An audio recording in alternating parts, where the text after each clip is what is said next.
Welcome to week 42 of the Happy Stitch project. This week I'm going to show you how to do turkey stitch. So I'm using 3 strands of embroidery thread here, and as you can see I haven't tied a knot in the end. Okay, that's because it's secured slightly differently. So go through the front of your fabric, not all the way, you need to leave a nice end there, maybe about an inch or so, 3 centimetres, whatever, something like that. Come up at the bottom where you went in through the fabric and make a small straight stitch over the bottom there, and what that does is that just secures that nicely in place. So if I pull in it, you can see that that isn't going anywhere.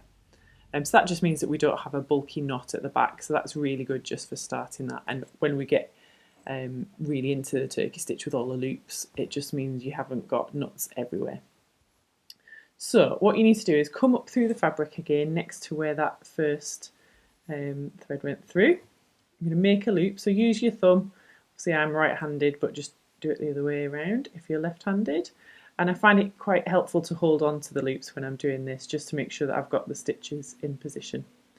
And then do the same again. So we're going to put a little straight stitch in the bottom, making sure that it covers the stitch there. I have actually realised, as I've done a lot more turkey stitch more recently on my Love design, with the ombre effect, I have actually discovered that you don't need to necessarily put your stitch over where the thread comes out of the fabric. As long as it goes over where it comes back in again, that actually secures it in position. You just have a little play around with it. You might want to just make sure that the stitch covers both of them, and that's absolutely fine. But if you're wanting to pack the stitches in a little bit more closely, that is quite a helpful way of doing it.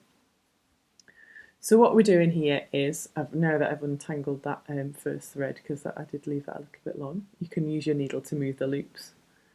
There we go. You need to just keep doing those stitches nice and closely together. I'm just going to do them in a line here today. And we keep going with the loops. And keep going and keep going. So you can see that, if you're doing it near a knot, try not to get it caught on your knot, because that's not helpful, is it? But use your thumb just to keep those loops where you want them to be. Keep them in the right place until you've got them nicely secured in position there. There we go. And you'll get into a groove with this, and you'll find out what the best way is of working for you. And I've said it before with lots of the stitches, that's really, really important. We all do them slightly differently. Just find out what works for you. So if I just move those there, you can see what those loops look like.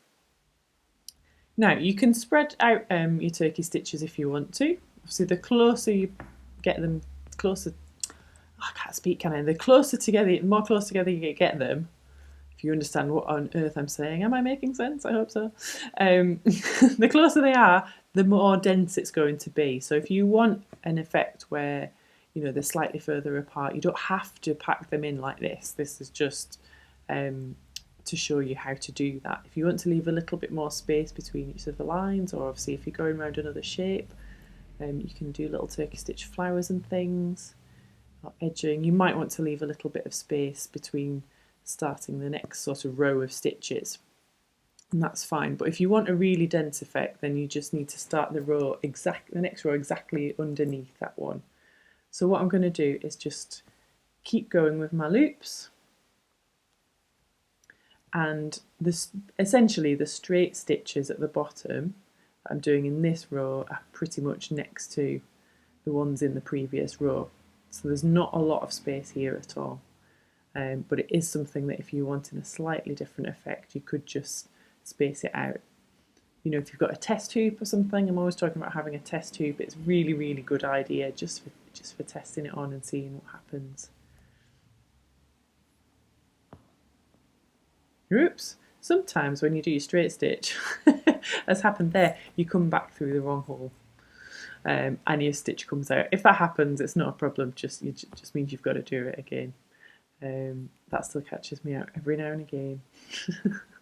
Particularly with the linen, actually, which has got a slightly wider weave. So you can see there, look, if I just move those loops, getting a little bit thicker there.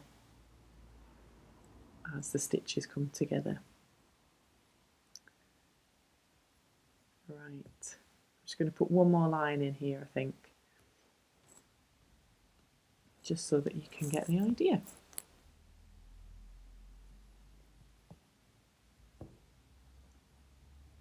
I find that actually sometimes with the love design, if you haven't seen this, it's just the word love, and I've used turkey stitch in an ombre effect with lots of different pastel shades. And what I found with that is that if you're working on something that's a bigger section, you've got different sections of it, it's easier to leave the loops and trim it all at the end. It's really, really tempting to want to trim the loops as soon as you can. But really the best thing to do with this stitch is to get it all done, and then when it's all done, then trim the loops then, because you're going to get everything nice and even and nice and crisp.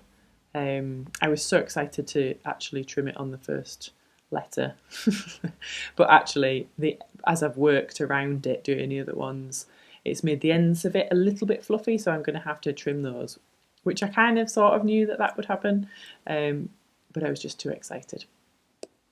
Anyway, that's just an aside, just as a thing to tell you about before I forget. Okay, I'm getting really close to the end of my thread here now, aren't I?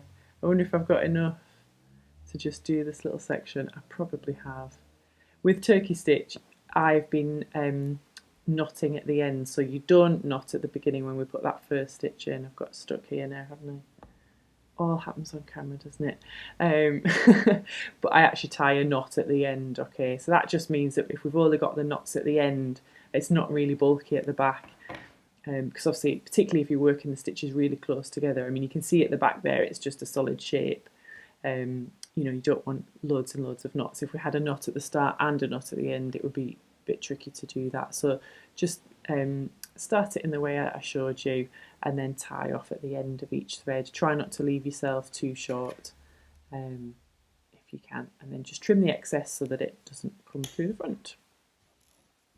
Right, so if I turn over now, you can see all those loops, and I've got the extra bits from the beginning of the thread. What we're going to do now is take a nice sharp pair of small scissors and just cut the ends of the loops. Now, you could cut the tops of the loops off completely if you want. Some people do it like that, and that's absolutely fine. If you want to do that, if you're cutting it a little bit shorter and you want to just go for it, then just cut the top of the loop off straight away. I prefer to do it like this because I just find that I'm personally always in danger of cutting too much off. And at least if I just put my scissors through the loop and then cut the top, I can then go back and trim. And I personally find that it just helps me to not cut too much off at this stage. So you can see now that I'm going back and I'm trimming it. And the effect is lovely. It's like a little sort of fluffy carpet when it's this packed tightly. But I know that if I just went and chopped the tops off straight away, that I would probably cut way more off than I wanted to. So it's always better to cut less. For me personally, you might find the same thing as well. Cut less rather than just going in all guns blazing. So there you go. Isn't that cool? I love it. I love turkey stitch. And I hope you love it too. I hope this has helped you to want to give it a go. Let me know how you get on this week.